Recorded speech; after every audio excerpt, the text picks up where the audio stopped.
Hypocrisy's the best policy. Wish for change but lazily. Century of debilitation. Your evolution is a damnation. Warranties can't fix a heart. Industrialize and drive us apart. What you advertise can't rationalize. Shining a new one, fix any light. You know what that music means. What's going on, everybody? It's your boy Trav, aka 5 Minute Major, and welcome to Season 2, Episode 14 of the HVpucks podcast, powered by Capiche.com. I'm proud to say this is the only independent outlet dedicated to covering the sport of hockey in our region. My show is 100% free to obtain. You do not need a newspaper or cable TV subscription to access my content.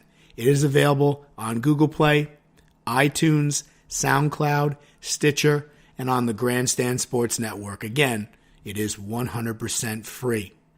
Tuesday, February 13th is the last day of the regular season, and playoffs are set to begin on Friday, February 16th. So listen carefully because I'm going to give you all the playoff dates right now. The opening round for Division 1 will take place on Friday, February 16th. The opening round for Division 2 will take place on Saturday, February 17th. The quarterfinals for Division 1 will take place on Monday, February 19th. The quarterfinals for Division 2 will take place on Tuesday, February 20th. The semifinals for both Division 1 and Division 2 will take place on Thursday, February 22nd. And the section finals, which is also known as the championship game, will take place on Saturday, February 24th. That location and those times have been decided as far as I know. Brewster Ice Arena will host the Section 1 championship games, again on Saturday, February 24th. I'm thinking Division 2 will play at noon, and Division 1 will play at 3 o'clock. Division 2 is definitely going to be the first game this year. Then we have regionals. So the regional game for Section 1 will be held on Saturday, March 3rd. Whoever wins Section 1, Division 1, will host Section 9, which is Monroe-Woodbury, again in Section 1. Section 1 is the host, Saturday, March 3rd. On Saturday, March 3rd, the Section 1 Division 2 winner will travel to Section 2, which is up in the Capital Region. Queensbury is the opponent. The location will be the Glens Falls Recreation Center. It's a 4:30 puck drop. Your boy Trav will be there in Glens Falls to make sure that you have the most up-to-date information, quotes from the coaches, player interviews, videos, and in-game updates. So then let's take a look at the weekend in Buffalo. The New York State semifinals are scheduled to take place on Saturday, March 10th. The Division 1 winner of Section 1 versus Section 9 will take on the winner of Section 3 versus Section 6. The Division 1 winner of Section 10 versus Section 2 will take on the winner of Section 5 versus Section 4. The Division 2 winner of Section 1 versus Section 2 will take on the winner of Section 5 versus Section 6. And the D2 winner of Section 6 versus Section 7 will take on the winner of Section 3 versus Section 10. I will tweet this information out because, again, it can be a little bit confusing. And then the state finals for all the marbles will take place on Sunday, March 11th. The Division 1 winners of the semifinals from the day before will play at noon. The Division 2 winners of the semifinals from the day before will play at 3 o'clock. If you do not have Spectrum Cable, formerly known as Time Warner, you will not be able to access the games. It's a deal that the state put together with Spectrum Cable. Fortunately, again, your boy Trav will be in Buffalo, getting quotes from coaches, getting quotes from players, putting video out there, live game updates. So again, I have everything you need. And again, 100% free. You don't need a newspaper or cable TV subscription to access my content. And I have a feeling that I'm going to be the only local person up there covering the games from this part of the state. So let's talk a little bit about playoff hockey. You know, playoff hockey at any level is all about health and matchups. Teams want to enter the postseason playing their absolute best while making sure they've rid themselves of any bad habits they might have picked up during the regular season. Players use the momentum of a strong regular season finish to catapult them and their teammates into the second season. And I fully expect the 2018 playoffs to be exciting and compelling because Section 1 is wide open. Let's take a quick break and we'll be right back after this. Point to you when you're ready. This is Coach Chaparelli of American Tigers, and you're listening to HVpucks, available for free on Google Play, iTunes, and SoundCloud. Now, back to the show. Now let's get right into the dump and chase. This week, with the playoffs set to begin on Friday, February 16th, I asked high school hockey players what they do to prepare for the postseason. And here's what they all had to say. Chris Rowe said, "Gotta take it one step at a time and carry some of the momentum that we picked up. Just gotta work on skills and definitely going to have my head in the right place at the right time. Be prepared." Matt Lotto said, "I just try to keep working hard and getting better as we get closer to the playoffs." Willow Barnes said, "I renew my gym membership." Mike Halper said, "Every game is the same thing to me. My job is to stop the puck, and the boys in front help me out a ton. They do their thing, I do mine, and we just flow as a team." Matt Carden said, "I get ready by just going to practice and getting mentally and physically prepared. As long as we practice hard, we will play hard." Kieran Vargas said, "Well, this is my first time making the playoffs in the 4 years I've been on varsity, so I don't really know what to expect. I think I'm going to prepare the same way I normally would. For every game, I prepare emotionally beginning the night before. Physically, I'm going to warm up the same way that I have been. Before games, I normally put on headphones and listen to music as I'm warming up, so I plan on doing that for the playoffs." Andrew Shulzenko said, "A lot goes into preparing for playoffs. The season is long and it takes a toll on us physically, so making sure to try and take care of the bumps and bruises that we get along the way is super important because we want to go into the playoffs as healthy as possible. Also, making sure the team is on the same page mentally with the common goal in mind and the belief that we're capable of achieving it is crucial for having playoff success." Christian Kupani said, "We try and study the team that we will face in the playoffs and figure out what to do to get the W. Personally, I make sure that I am well rested and that I eat a good meal before I play." Will Brunner said, "It's going to be tough for me since it will be over. In the past, it's been tough because once the season is over, you spend every second waiting for it and you get really anxious.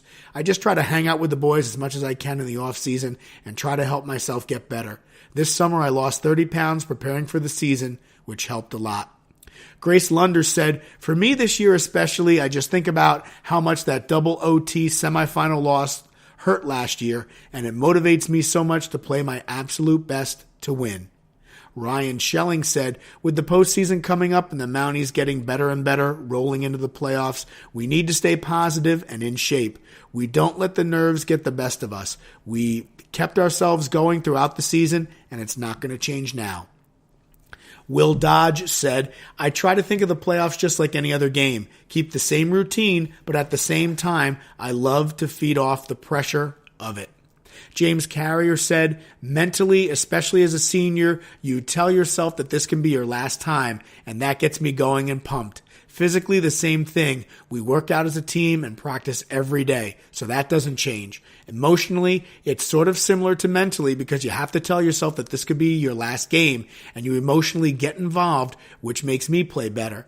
Also, a playoff atmosphere is much better than regular season. The fans are better, and it's more tension between the teams. Tommy McCarron said, I make sure I work out at least 3 times a week and take shots in my backyard every day of the week. I still watch film of our old games. It's sad to see the season go because you see the boys 5 times a week and you miss the crowd and playing, but with a Section 1 championship trophy, I would be very happy. Giancarlo Di Lorenzo said, mentally, gotta stay positive, hope for the best, and focus on playing the best hockey we can. Physically, just try and stay healthy, and I think every game you have to play with some emotion. It fuels the game, but you can't let your emotions get out of hand. Patrick Flatley said, we've been in playoff mode for weeks now. You have to treat the push to the playoffs like it's the real thing, so you hit the ground running when you get there. Brett Hansen said, take it like any other game. Do not change anything. Ryan Cohen said, I think the key is hanging out with the team a lot off the ice, and the key on the ice is playing your game. Nothing fancy, just keep it simple. Harrison Gdansky said, I would say that we prepare by just trying to have the same mindset we have for the regular season and working hard in practice to make sure we're ready physically. Taylor Isholm said, we're ready to show everyone how we matured by going upstate. Jake Leally said, gotta be ready for every game. Grant Zell said, you focus more and more on hockey. You have to realize that the amount of time for high school hockey you have left is short. You need to make the most of it before time runs out. You have to push yourself further to make the most of what you have. It's a time to make memories, and I want them to be as good as they can be. Max Chalflin said, definitely a challenge and a complicated question. In my opinion, you have to look at it as a new beginning.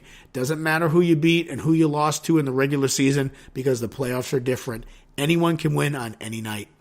Clayton Zuck said, how I prepare for the postseason is, mentally I forget about what happened in the regular season and focus on the postseason. Physically, I prepare myself and my body for the intense and hard-fought games. Emotionally, I leave everything that happens in my life off the ice and focus on winning the game and not losing.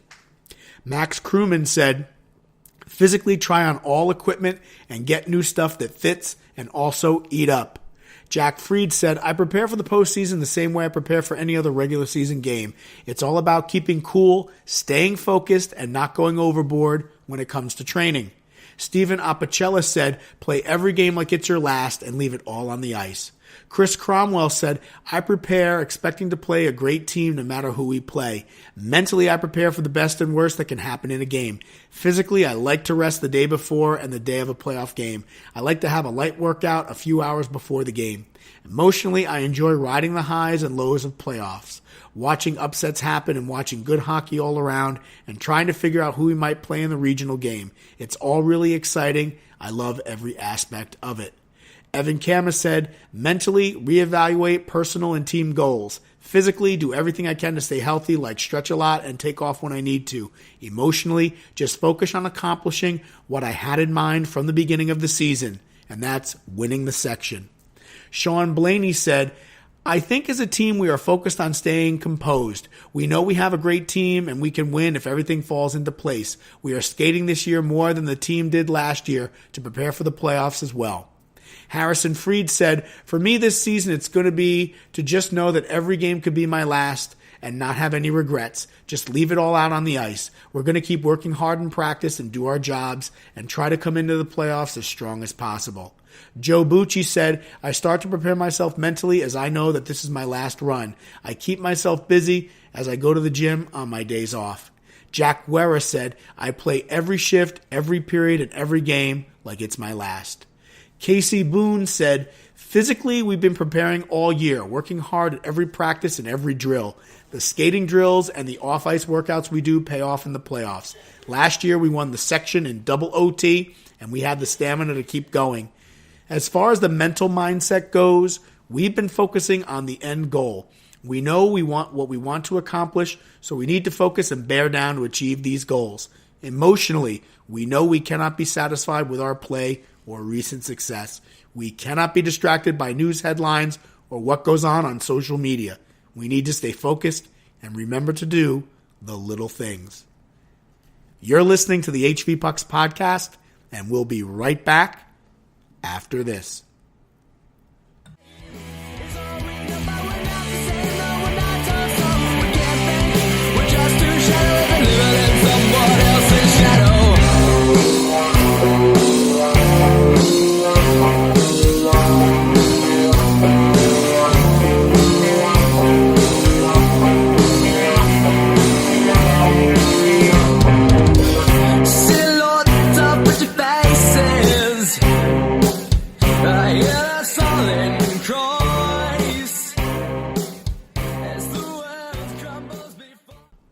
You know, one of the things I enjoy the most about hosting this podcast is when I get to sit down with players, coaches, parents, and fans to talk pucks.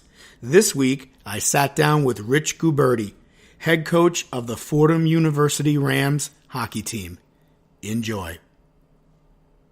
Hey, what's going on, everybody? It's your boy Trav, aka 5 Minute Major, and I'm pleased to be joined by Rich Guberti.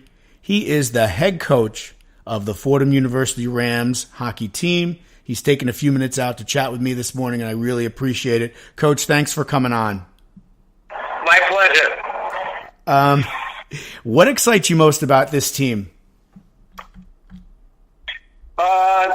This team has a chance for history. We are right now 19-2. We're ranked 7th in the Atlantic. Our goal is this is the first time that the school has actually allowed us to go after making regionals.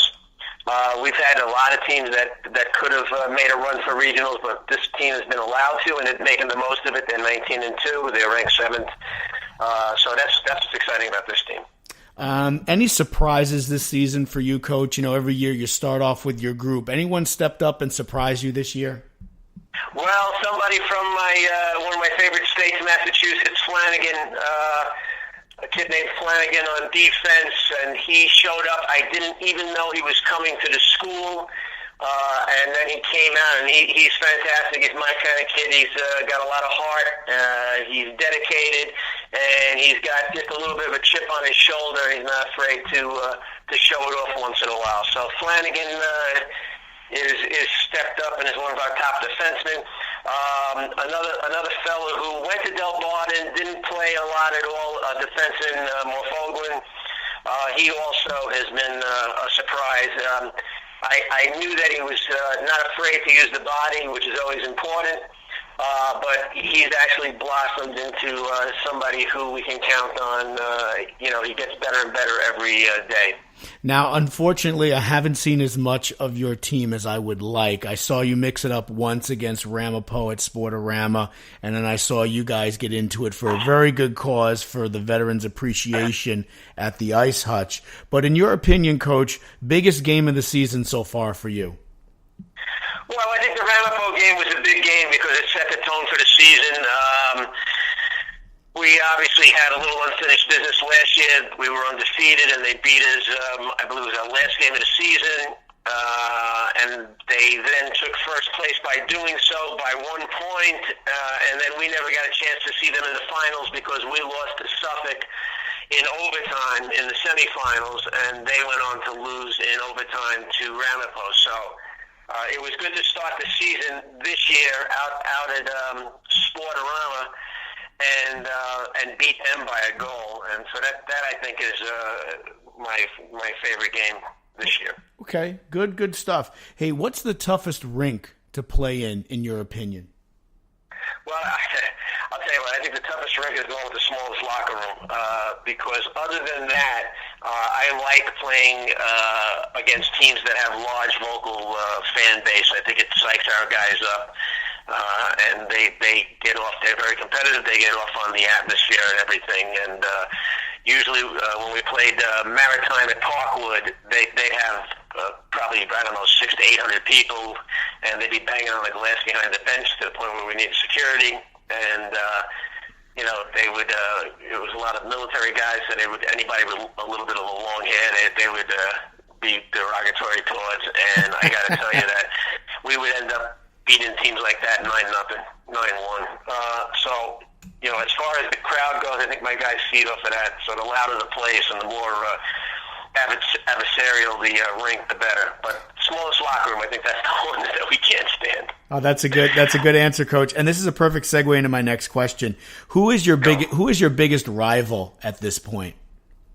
Well, at this point, it's teams in our league, Ramapo and Suffolk. Those teams play us. Ramapo has a couple of players that are probably one of the top players in our MCHC, and Suffolk has just a bunch of fast, gritty Long Island kids who traditionally have always given us a good game. And finally, we beat them for a championship a couple of years ago, and then last year, like I said, they beat us in overtime. So it's Suffolk and Ramapo. Although this year, one of the teams that we have to get past eventually is Fairfield if we want to go anywhere.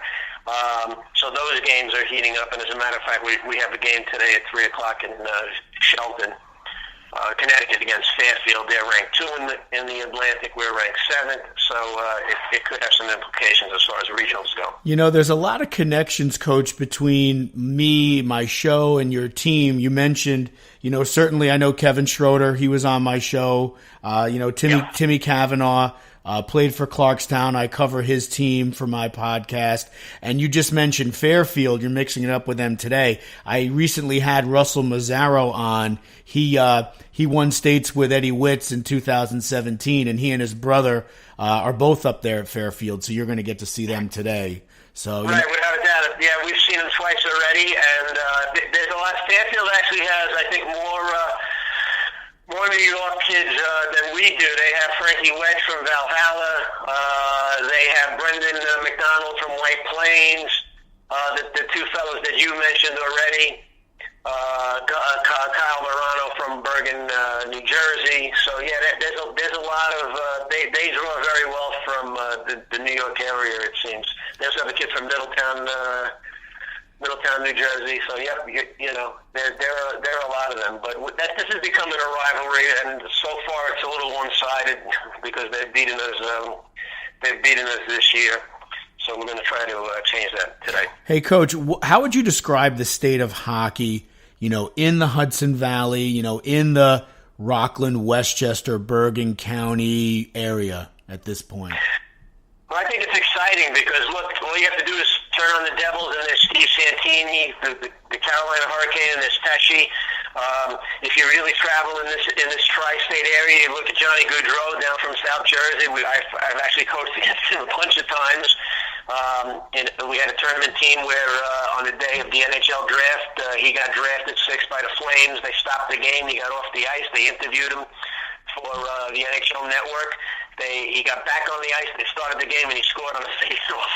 So Gaudreau, who's a hell of a nice kid, he's obviously lighting it up in the NHL. So I think the state of hockey around here is pretty exciting, and I know I've missed a couple of guys who have are either playing in the American Hockey League or the NHL from this area. And then you have the perennial favorites. You have Suffolk, you have Pelham, you got the Mamaroneck. Teams like that are always around, and I'm sure I missed 1 or 2, but it's good stuff. At Fordham we tend to try and get kids from Delbarton or a couple of those New Jersey teams. We don't really, we rarely get a kid from Pelham to stay in the New York area and continue playing at the Ice Hutch for whatever reason. They tend to go elsewhere, and that's why those 2 fellows there at Fairfield, which is a great school, good education, which is foremost in what way you should choose to go to school. Hey, Coach, what's your biggest challenge? Like, what's the biggest challenge that you face coaching, a program, team like at Fordham?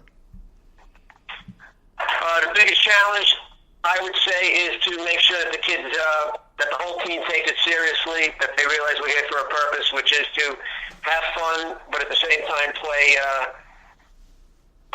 correctly the game of hockey. And it's not a beer league team, it's not a men's league team. It is college hockey, and that's how we coach and practice and play it, and that's the mindset that we have to have. So work hard, don't quit, basically. I know you and I talked about this before we started recording, and I ran into a couple of coaches that you're very friendly with, the head coach for Stevens and the head coach for Columbia, because I was at the Ice Hutch last night, and we were talking about the fact that there's over 400 club programs in the United States. So, this really is a viable option for kids who aren't going to make it in the NCAA, who aren't going to make it in the pros, but want to get an education and still want to play. So I just wanted to put that out there. Again, you certainly have a great thing going there. The 2 games that I saw for them this year, skilled, physical, well-coached, disciplined. The list goes on and on. So kudos out to you, Coach, for creating a winning culture and a positive culture in your locker room. Well, thanks a lot. It's important that people who want to continue playing college hockey in college, it's important that they realize they don't have to PG for 2 years and play juniors. Not that there's anything wrong with that path, but you could, right after your senior year of high school, you could become a freshman and play college hockey. And to get an idea of what schools have college hockey, go to achahockey.org, and you'll see the American Collegiate Hockey Association. For example, our national championships will be played on ESPN, one of the ESPN channels this year, over March 8th to the 18th, is when the Division 1, 2, and 3 championships will be all held, where the Columbus Blue Jackets play in Columbus, Ohio. So it's a very vibrant situation. It's a great option, and you know what? If you start as a natural freshman and you play for 4 years, you could then get a leg up on your business career or your professional career and start making money that 5th year. So it's just a little bit maybe more realistic if you're chasing that dream. But you know, I give kudos to anybody who does want to chase that dream, because life is short. So go for it. Hey, Coach, you touched on some of these things in your previous answers, but what do you look for in a hockey player? Well, somebody who works hard, who doesn't quit, who's coachable. I think that's very, very important. Really, so basically attitude, someone's attitude. You know, by the time you get to 18, 19, 20 years old, the kids who are going to make our team all have the ability. They've probably all been playing since they were mites. So it comes down to attitude. You might be that kid in high school that was out there for 6-minute shifts and that was able to tool around everybody. But at this level, believe it or not, you know, you're going to be playing against kids who are 24, 25, 26 years old. They're not even kids anymore. They're men. And you might get knocked on your rear end. You probably won't be able to dangle around everybody. So you're not going to have your way. You're going to have to take a 45-second shift. And so you're going to have to, learn how to play team hockey. And a kid with a good attitude will understand that, put the ego to the side, and, buy into the team concept that certainly we coach, or most of the winning teams that I've seen over the last 10 years of doing this have. Very few individuals are able to dominate the game or the entire season on these teams. You know, it's very interesting that you brought that up, because I noticed, it's hard to tell these players when they have their equipment on, but after the game when they're, waiting for the bus or chatting with parents and fans, like I see some of these players and I'm like, these are men. These aren't high school kids necessarily, and that's what I'm accustomed to seeing, when I'm covering the game. So it's a very good point that you bring up. Hey, Coach, while we have a couple more questions before I let you go. What makes a successful hockey coach, in your opinion? Well, you have to be organized. You have to realize you're a teacher. You got to try to stay positive at all times. You need energy, so you can't go to the rink depressed, downcast, downtrodden, worrying about the fact that you can't pay your mortgage or your car got towed. And you have to be willing to learn. I'm learning every day. I think that's important that you do that.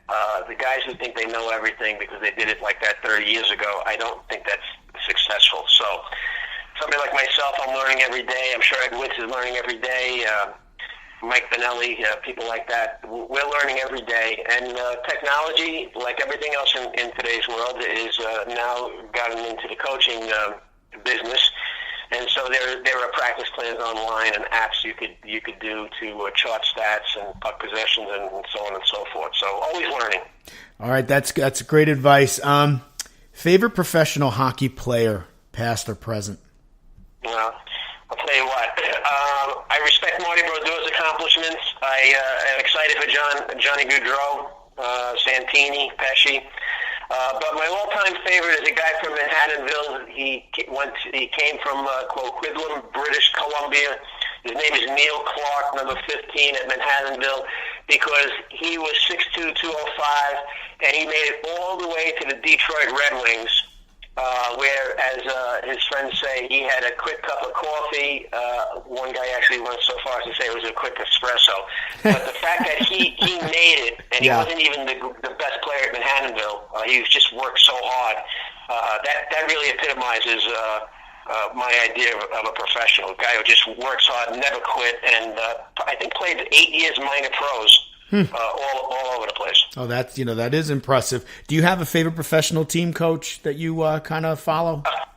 I got to tell you, I'm a fan of the game, so I follow all the teams. One of my favorite things to do, and I just did it recently with my buddy Tim Collins on December 23rd. We went to a 1 o'clock Islander Jet game at the Barclays Center. Guests of the Islanders, so they gave us the VIP treatment.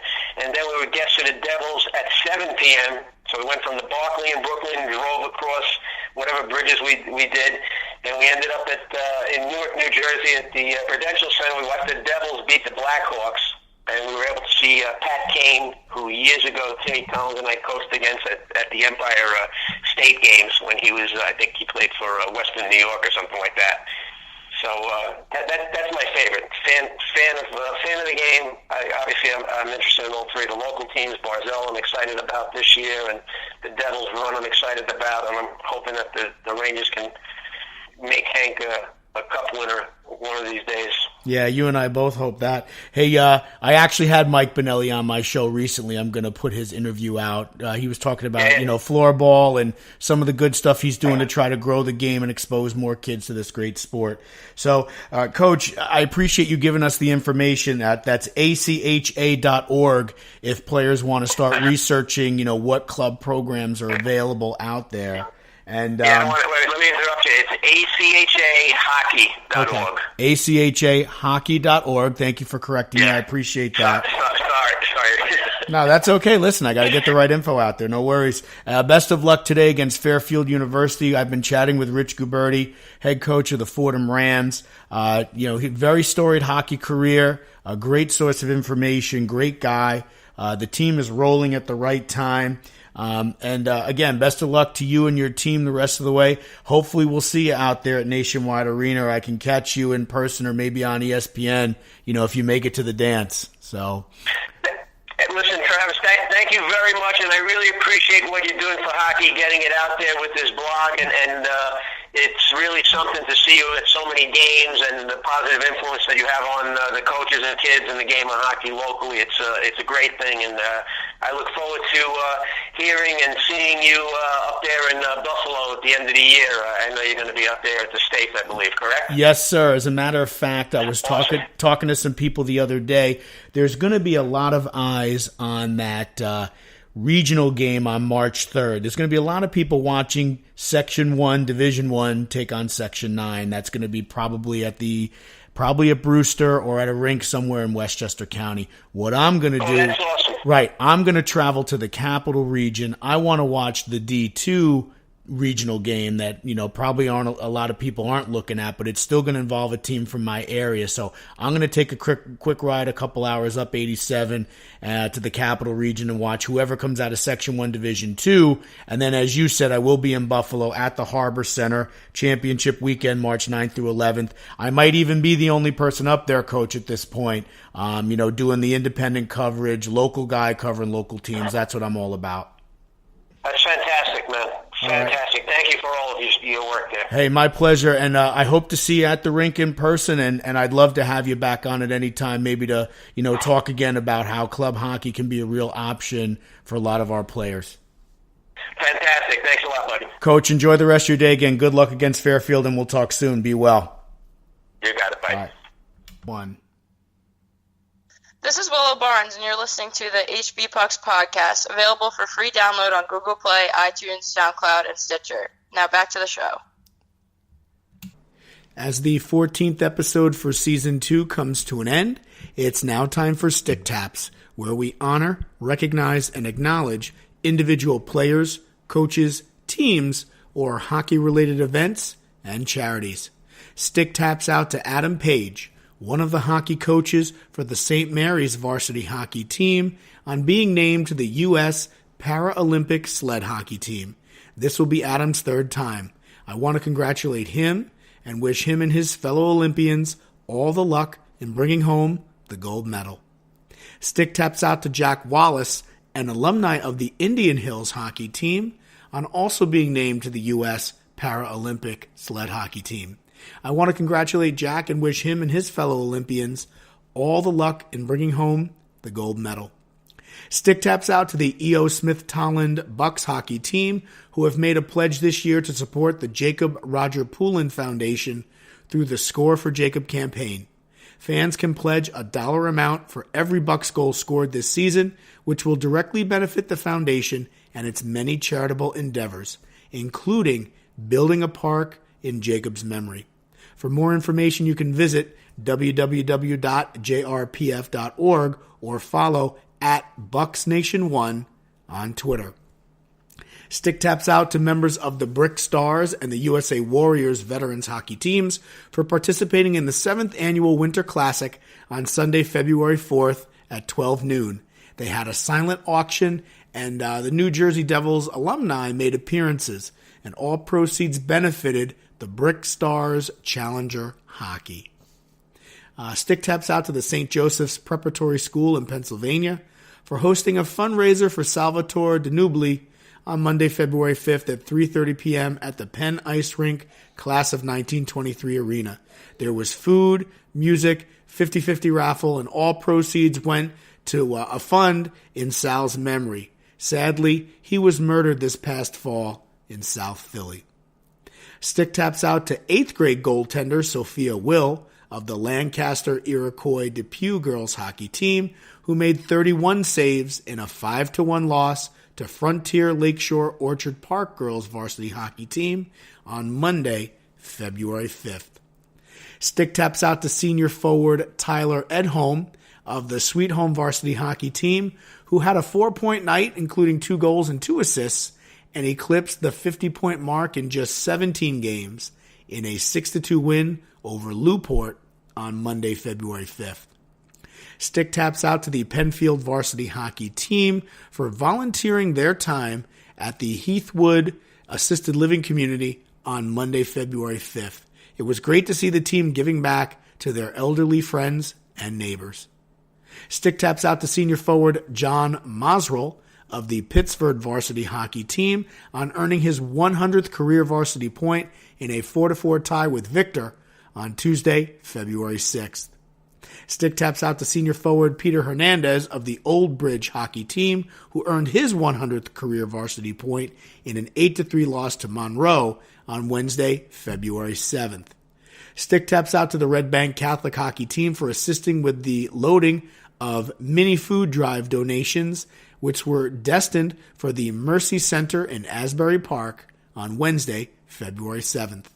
Stick taps out to the Byram Hills hockey team, who hosted their 6th annual Pink the Rink game versus John Jay at Brewster Ice Arena on Thursday, February 8th at 9 p.m. Your boy Trav served as guest in-house DJ and public address announcer throughout the evening.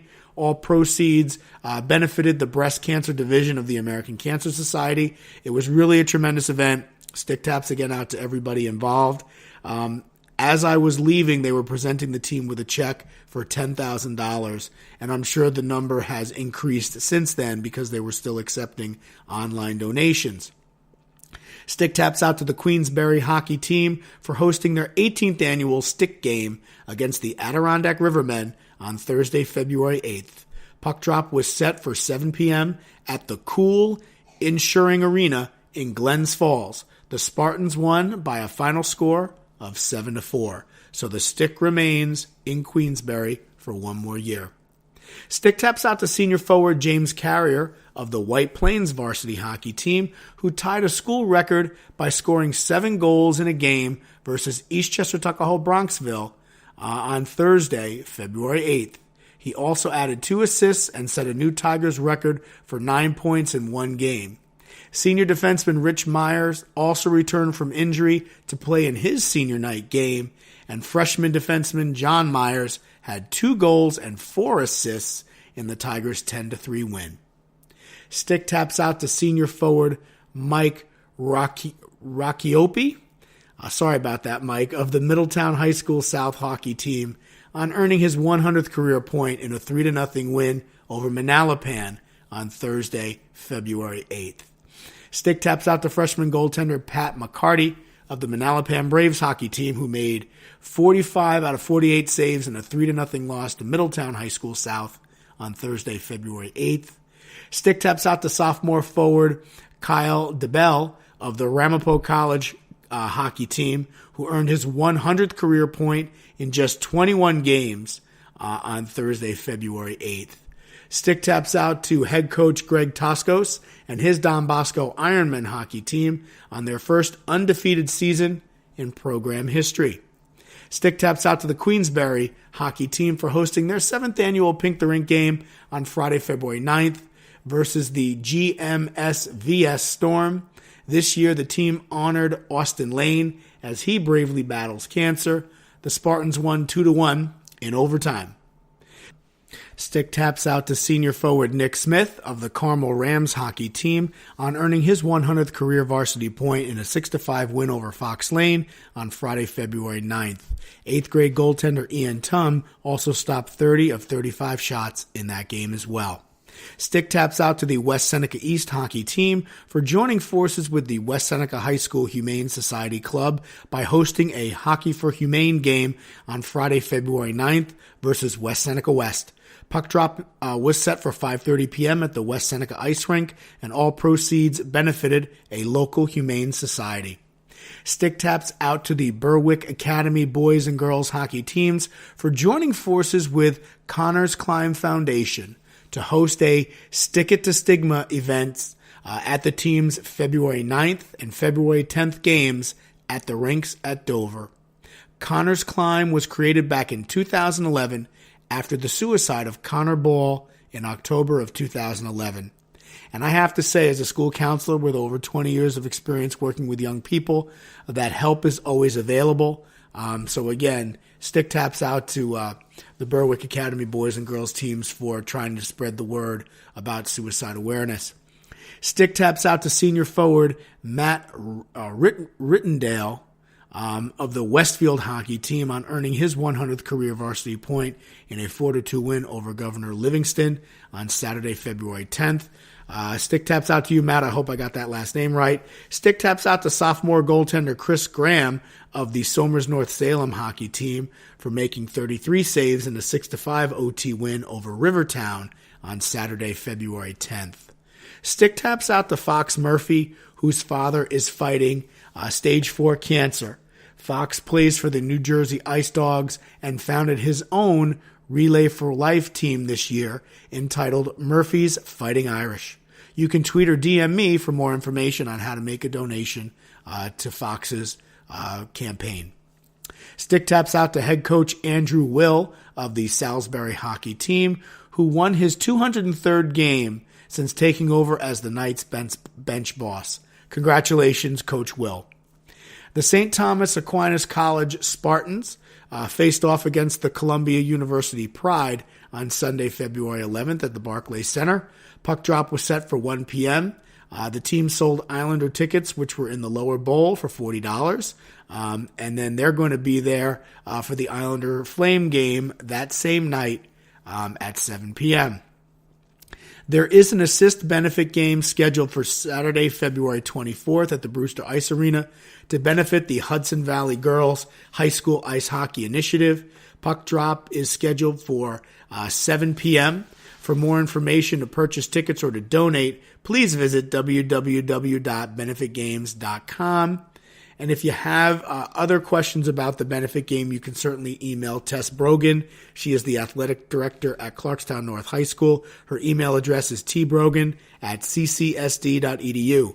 I also have some important information regarding some upcoming free clinics, which are sponsored by the New York Rangers and, again, the Hudson Valley Girls High School Ice Hockey Initiative.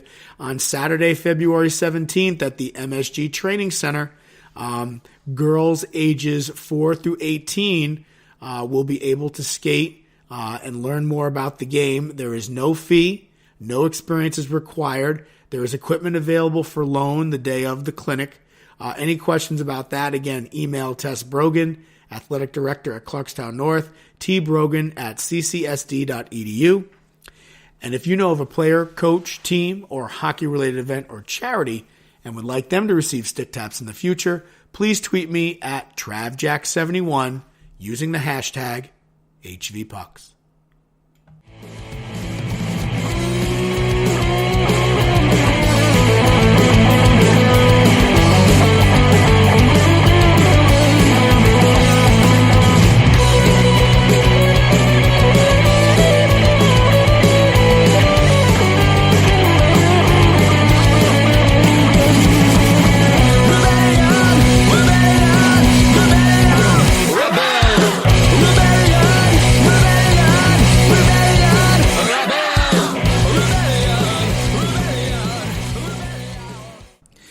As the horn sounds on the 14th episode of Season 2, I want to let you know some of the topics for this season's future podcasts. Episode 15 will continue with the playoff talk. By then, we should know what the seedings and the matchups are going to be, so we'll break those down. We'll get input and feedback from players, coaches, parents, and fans. I also want to, put together the history of Hudson Valley with Stefan Vallis and Mike Schoenbach. I know I've been talking about this all season, but again, it really, when you look at what Stefan and Mike have accomplished in Hudson Valley hockey, it really is a great opportunity just to get the two of them together to talk about the game. And there's a very devoted group of gentlemen who've been playing together on Tuesday nights for 44 years in a row. The game is referred to as Hockey Night in Katona. I've been in touch with a couple of the guys that are involved with that group, so I will be looking to take a trip up to the Evarts rink over on the Harvey campus and interview some of those players and learn a little bit more about that. And if there are topics you'd like me to address on the show after the state championships have been awarded, because I'd really like to do at least one episode a month between, let's say, the middle of March and the beginning of November next year. So if there's topics that you'd like me to address, please tweet me at TravJack71 as I do this podcast for you each and every week. There's a segment called Where Are They Now? So any former Hudson Valley high school players, please tweet or DM me at TravJack71 if you'd like to come on. You can join the likes of Tommy Spiro, Jackson Schultz, Russ Mazzaro, Sean Gordon, Sean Benson, and Anthony Caruto, who have all been on to talk about what they're doing in the game after high school.